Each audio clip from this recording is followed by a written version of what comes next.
coisa que eu aprendi também é que muitas vezes a gente comenta, eu imagino pelo que você está passando. Não. A gente só entende o que é estar naquela situação quando você está vivendo a situação.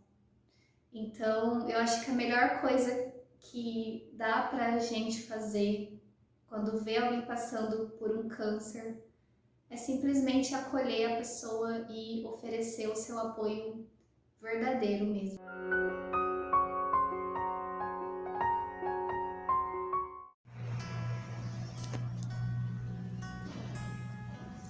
Oi, gente, bom dia.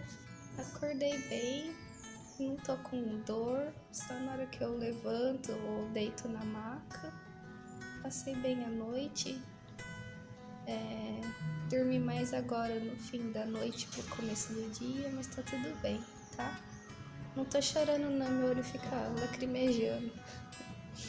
Mas eu tô bem, graças a Deus. O médico passou aqui, eu vou sair amanhã do hospital. Esse processo de cura, de diagnóstico, cirurgia, cura da Glaucia foi um aprendizado muito grande para nós duas e principalmente o aprendizado do acolher.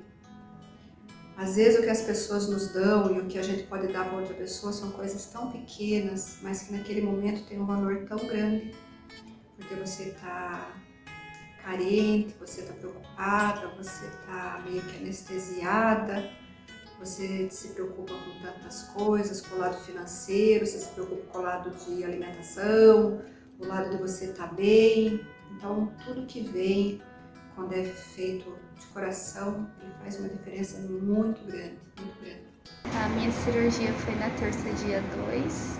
Ela atrasou, não foi às 5, foi às 6 da tarde. E durou, bom, não sei quanto tempo durou, eu sei que eu fui às 6 pro centro cirúrgico, voltei umas 9 horas. E quando eu voltei eu já acordei com dor lá no pós-operatório, uma dor assim de 0 a 10, 7, entre 6 e 7. Muito frio, então eu tremia bastante e escorria lágrima do olho também. E eu acho que eles colocaram um tubo na minha garganta, então eu acordei meio que sem voz, um pouco rouca. Depois fui melhorando com a medicação, o frio foi passando. E a minha sorte é que minha mãe ficou aqui comigo, senão não sei se eu ia ter dado conta. A gente ficou 2 dias no hospital, foram 2 dias muito cansativos para minha mãe. Ela ficou dormindo ali no sofá, cuidando de mim. As enfermeiras muito carinhosas. Então, assim, os profissionais que estavam em torno muito atenciosos. Tô aqui com de pirona e o dreno tá indo super bem. Não estou com dor, só um pouquinho de incômodo, né? Que acho que é normal, lógico. Mas minha maior vontade é ir embora pra casa, né, mãe? Você tá cansado também? Eu também, quero a minha casa. Fui embora pra casa com o dreno por 14 dias. Mas pra mim, um dos momentos mais difíceis foi no quarto ainda. Quando a médica veio pra tirar o curativo. E quando eu não queria olhar, eu fiquei de lado. Mas depois eu criei coragem e olhei. E quando eu olhei, não tava tão horrível quanto eu achei que fosse ficar. Mas eu ver aquilo concretizado, né, que realmente tinha sido tirado, foi muito difícil para mim. E ficamos 2 dias no hospital, viemos para casa, com pós-cirúrgico, dreno, corte, recuperação física e principalmente recuperação emocional. A gente tem que entender que o paciente naquele momento, a gente tem que aceitar o que ele tem, o que ele aceita fazer, o que ele aceita falar e a atitude dele, porque o momento dele é um momento que ninguém pode interferir. Por mais que eu estivesse ali, por mais que eu estivesse tentando fazer o meu melhor, eu tinha que estar ali, simplesmente estar ali. Hoje é o primeiro dia que eu consegui falar de novo, sem ser falando com a minha mãe. Porque na hora que eu vi, né, lá no hospital, quando tiraram aquele curativo maior e colocaram o sutiã que eu tô usando, uma coisa é você imaginar o que vai acontecer, como vai ser a sua cirurgia, como que vai ficar o seu corpo.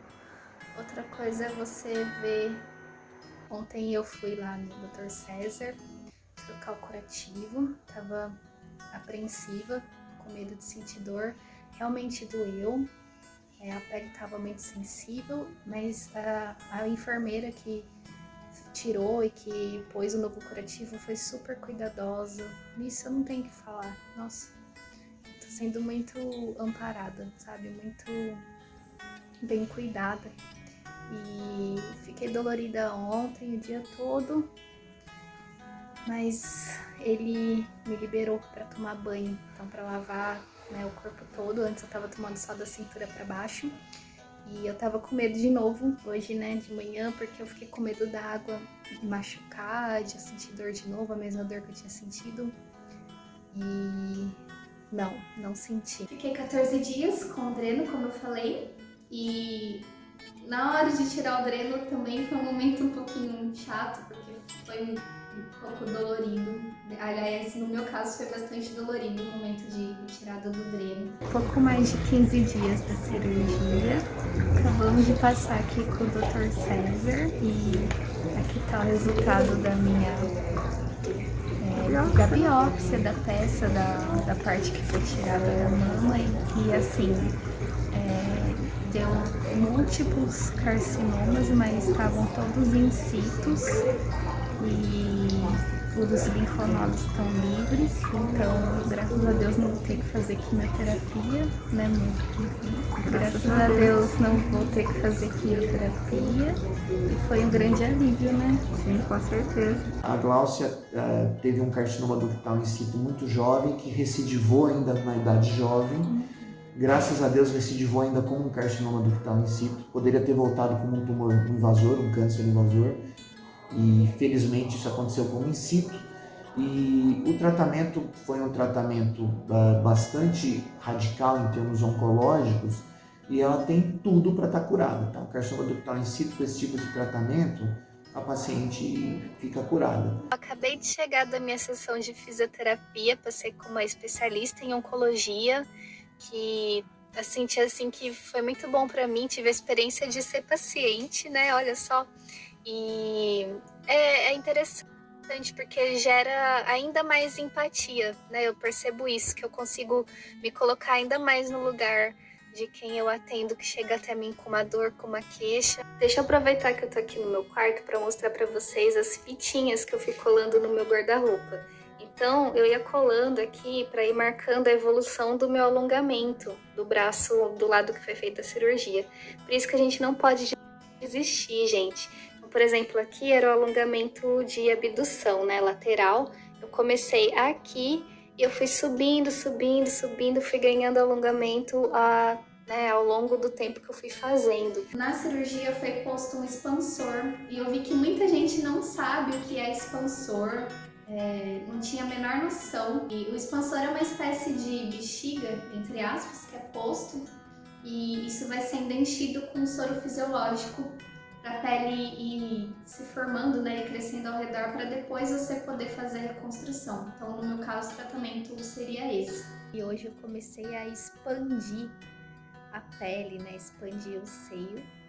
E eu tava com medo de sentir dor, porque eu acho que depois que a gente passa por isso, pelo câncer, parece que você tem medo. Não doeu. Eu senti uma picadinha da agulha, né, que eles usam para injetar um soro fisiológico dentro do expansor. Hoje ele colocou 100 ml, né, o Dr. César pôs 100 ml, já tinha 60, então ficou com 160. Senti um pouco de incômodo, um incômodo chatinho na hora que a enfermeira estava limpando todo o local antes dele começar o procedimento. Até porque ainda tem corte e a pele ainda tá sensível, não parece, né? Eu tô super bem, tô super normal fisicamente, mas é engraçado que quando chega alguém pra mexer ainda me dá um pouco de aflição. Eu ia pra casa algumas vezes com dor e tinha que ficar deitada, enfim, e essa dor permanecia. E não era uma dor só no local, às vezes a dor vinha para braço, para as costas, né? Porque é onde estava mesmo a região dele. Mas Teve outras sessões que realmente eu não senti nada, porque a pele já estava mais acostumada. E depois, nas últimas vezes que eu fui expandir, né, eu ia a cada 15 dias, eu também senti um pouco mais de incômodo. Hoje foi o último dia da expansão, nós Sim, conseguimos chegar num volume bom, né? E daí agora a expectativa é que em novembro de 2021, desse ano, a gente troque esse expansor por uma prótese definitiva e daí faça uma simetrização com prótese do outro lado. Hoje o Dr. César estava falando comigo sobre as próteses, o que eu tinha pensado, que tamanho que eu queria deixar a mama e assim, que isso acabou se tornando menor. Eu não parei de verdade para pensar, nossa, como é que eu quero que fique o meu peito, eu quero, sabe? A única pergunta que eu fiz para ele é se tem algum risco de eu desenvolver um novo câncer por estar pondo essa prótese. Porque a única coisa que passa pela sua cabeça é isso, sabe? A única coisa que eu não quero mais na minha vida é ficar doente de novo. Graças a Deus, agora a gente está aí caminhando para a construção e fechando esse ciclo doloroso, mas que com certeza Deus deve ter achado que é necessário. Apesar do câncer de mama acontecer com pouca frequência em mulheres mais jovens, para vocês terem uma ideia, mais ou menos 10% dos cânceres de mama acontecem em mulheres de 40 anos para baixo. Mais ou menos 40%, 50% abaixo dos 50 anos. E de 30 anos para baixo, é de 1 a 3% dos casos acontecem nessa população. Mas mesmo assim, tudo que é novo que acontece na mama tem que ser considerado, né? Então, a gente diz que mais importante do que autoexame mamário é uma coisa que se chama consciência mamária.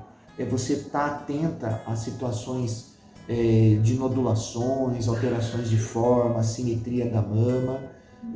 Isso deve ser feito pelo menos uma vez por mês, né?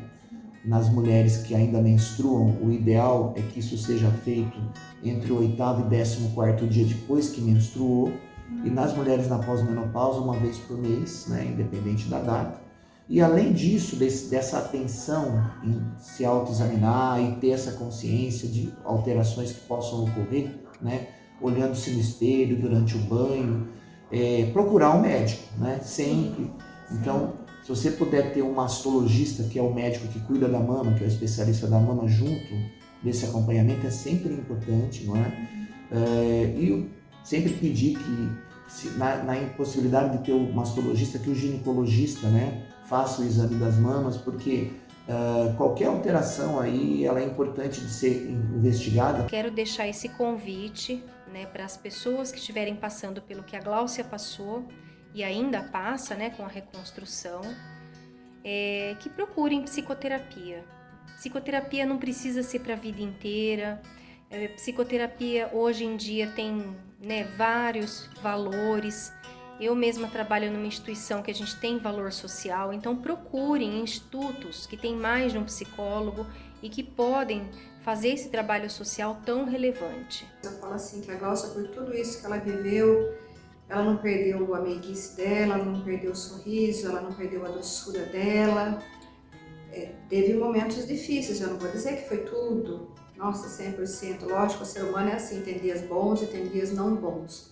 Mas, com tudo isso, a Gláucia se manteve ali otimista, sorridente e confiante no processo de cura dela e agradecendo a Deus todas as coisas boas que estavam vindo, todos os momentos, porque todos foram importantes, construtivos para nós, porque a gente sabe hoje em dia a acolher o outro, a ajudar o outro, a surgir outras pessoas depois dela, e a gente já foi indicada para conversar, para falar sobre o caso e ver que isso passa, passa. O diagnóstico precoce é a coisa mais importante, né, gente? As taxas de cura são altíssimas.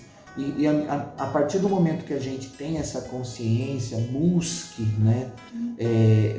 Não tenha medo, né, Gláucia? Como vocês não tiveram, como você tem o aporte da sua família, da sua mãe. Então, tudo isso faz parte do sucesso no tratamento, né? Então, e o papel da família é fundamental. É muito importante que as mães, né, os pais, passem essa mensagem, essa consciência para as filhas, né?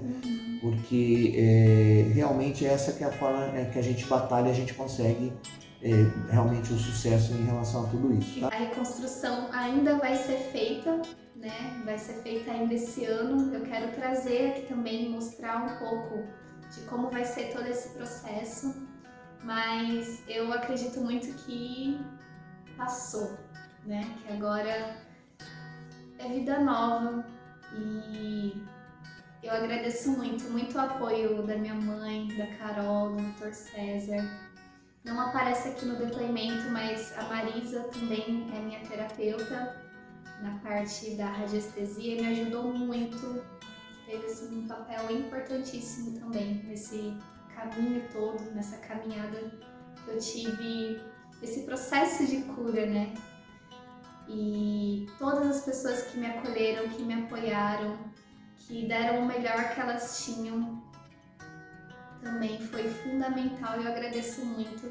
Eu me sinto assim muito privilegiada por tudo isso, por todo esse acolhimento que eu tive. E um último detalhe que é muito importante, que eu sempre falo, né, Glaucia? Fiquem atentos ao antecedente na família de câncer, né? Então, nem sempre isso existe, mas quando existe, câncer de mama em mulheres abaixo dos 50 anos, fiquem atentas, procurem os seus médicos. Existem formas de testagem genética que ajudam a gente a prever o que pode estar acontecendo. A Glaucia não se encaixou dentro desse grupo, o teste dela era negativo, mas quando ele é positivo, a gente pode até fazer assim, intervenções prévias à instalação de um pré-câncer ou de um câncer, tá bom? É uma grande honra poder trabalhar com você, poder estar cuidando de você e fazer essa caminhada juntos. Obrigado pela honra. Agradeço a Glaucia do fundo do meu coração pela oportunidade de ser sua psicoterapeuta e de apoiar, de proteger, de dar colo, de dar ouvido, de dar escuta e ver essa moça tão linda e tão bem. Tem cura, tem tratamento e principalmente tem a fé em Deus que dias melhores vão surgir. E a minha mensagem é essa, quando tiver alguém com caso na família, ou que está descobrindo alguma coisa, é procurar o médico o mais rápido possível, é confiar no profissional que está aqui do seu lado, é se apegar a Deus, porque Ele é o comandante de tudo e Ele provê as coisas necessárias, Ele abre os caminhos, as coisas vão surgindo da maneira necessária, tanto para o paciente como para a família. E passa, isso tudo passa. É só um momento, é só uma fase da vida. Mas vamos cuidar. Eu espero muito que a minha história ajude outras mulheres, que inspire vocês a acreditar que a cura é possível sim, que o câncer não é uma sentença de morte, que tudo tem um porquê nessa vida. Muitas vezes a gente não tem a compreensão naquele momento para poder entender. Às vezes isso vem só depois, às vezes não vem também, né? Vai do estágio de cada pessoa. Mas que nós somos capazes de vencer e que hoje os tratamentos estão avançados e que não existe só a porta da medicina, né? A gente tem que se apegar em Deus e se apegar em outras terapias, outras técnicas que possam trazer esse conforto e trabalhar todas as questões que vão além só do físico, né? Mas que também envolve o nosso emocional, o nosso mental e o nosso espiritual. Obrigada, mãe, por tudo, por você ter estado comigo. Sempre e para sempre.